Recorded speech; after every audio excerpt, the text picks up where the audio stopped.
Welcome back. Now our Tri-State Office Furniture tweet of the day. And speak of taco, the supreme taco. Can't wait to see them terrible towels, Pony. Right now, Taco signed to the practice squad. I'd imagine he's going to be elevated to the active roster at some point in the next few weeks. And speaking of tweets, Richie, are you a hard shell or soft taco guy? Are you hard taco or soft taco? I was soft taco, chicken soft taco, but lately I like the hard shell tacos with beef. Oh, I know. There's a really good taco place on the south side that has really good soft tacos. I forget the name of it, but it's really good. I like that place. They have soft tacos. But I get them both. I'm a huge fan of quesadillas. This is weird.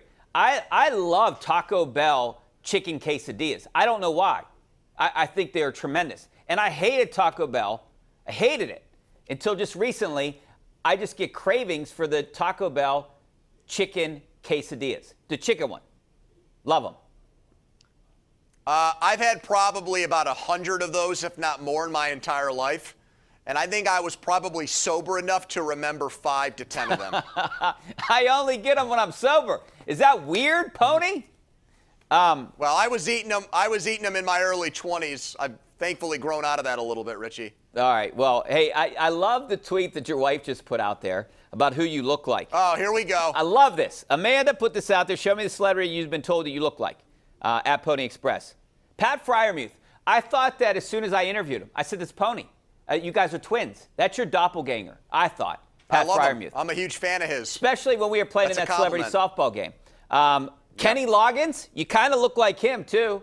Plexico Burress. I don't even know who the fourth guy is. Who's the fourth guy on here? The fourth guy on there is Aaron Carter, Nick Carter's brother. You know, the guy from Backstreet Boys? Yeah. Yeah. I get that a lot, too, for some reason. All right, well, But he looks like he's on a lot of drugs. I don't know if he is, but he kind of looks like it in that picture. And speaking of tweets, and I wanted to get into this because Zach Banner was on your show today. Chris Burkett just tweeted me, and he said, "Ask Andrew if the story about no one helping Ben up after getting slammed down is a big deal. Sounds like it could be." I think it is. That's what Zach Banner told you today, right? Well, yeah, Zach didn't mince words. He jumped all over that. I brought it up to him because Trey Essex on Twitter, flipped out and said this is BS. When there was I think Steelers Depot might have posted a video, I believe it was them, of Ben getting hit by Crosby and no one was around them to pick him up. And, Banner told the story that there were words exchanged when Ben came back to the sideline, and that was when they had film study, it was brought up again. And Zach vowed, as long as I'm here, I promise you that's never going to happen again. And even in some of the replays of the clips you showed in the first segment of the show when Ben was getting hit, he's not getting helped up. Yeah. There's not offensive linemen around him. It didn't happen once. It happened constantly. And when you asked me, you think Ben signed up for this? I don't think he signed up for his offensive lineman not only, doing a crappy job blocking for him, but also kind of just leaving him there like a sitting duck to get beat and battered like that. Yeah, you're already questioning that offensive line, but remember Marquise Pouncey was the first one over there. David DeCastro, all those guys, Ramon Foster. Villanueva. Villanueva. They all helped him up. So I found that very interesting. All right, let's go out to Ron in Murraysville. How you doing, Ron? Good. Pony and Rich, you guys are our favorites. The wife and I watch you every night. And I was wanting to know why didn't they call 98 when he hit Ben with his helmet in the side of the head? I think that could have been called a couple times, Pony. I don't know why. I don't have the answer to that. I'm not an official. I know those are bang plays out there.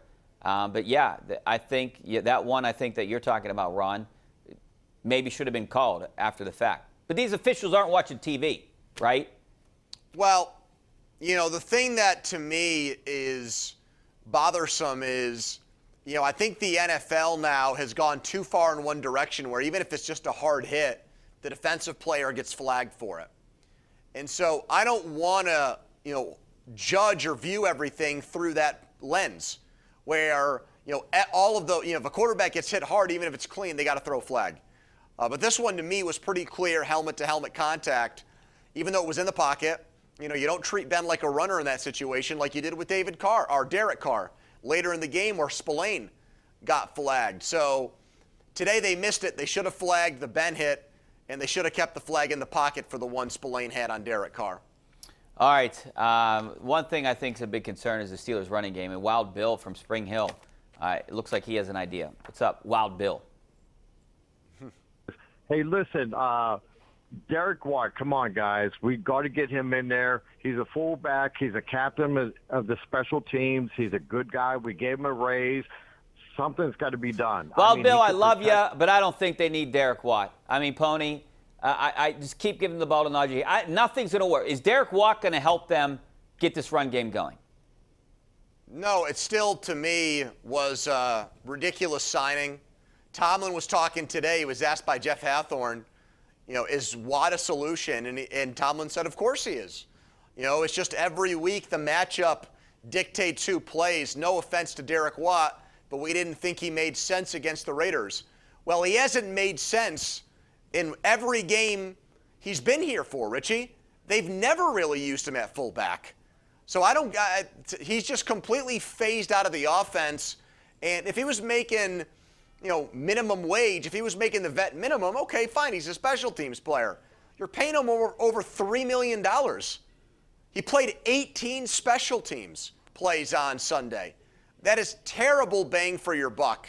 That is not a good return. They don't seem like they want to use him on offense, so why are they paying him so much to just play special teams? So add up the Watt brothers' money.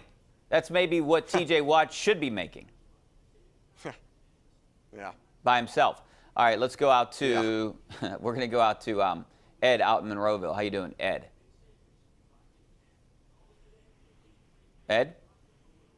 Okay, we're going to take another one. Let's go out to Fred in Uniontown. How you doing, Fred? Okay, how you guys doing? Good, thanks for calling. Hey, Fred. Hey, Stallings is going to be out for a while, right?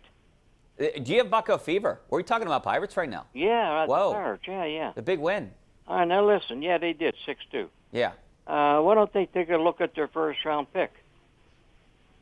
Well, I think he's pretty young. Pony, he's not going to be up here for a couple.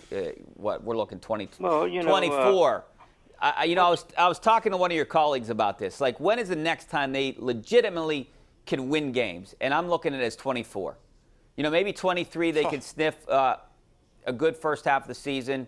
24, I think, is the next time that they can win.